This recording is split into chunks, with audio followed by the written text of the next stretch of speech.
Какая-то очень затяжная, холодная и сырая весна в 2026 году в Батуми. Вот смотрите, сегодня уже 10 апреля, а температура на улице всего 9 градусов.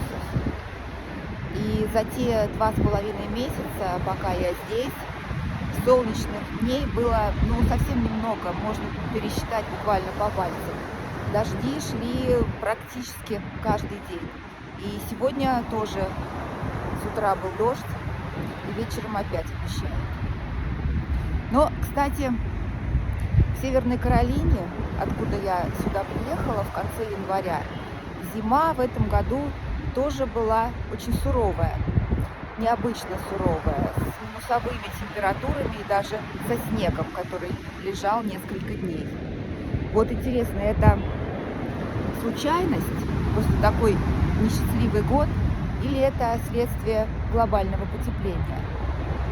Кто в этом разбирается, поделитесь в комментариях своим мнением.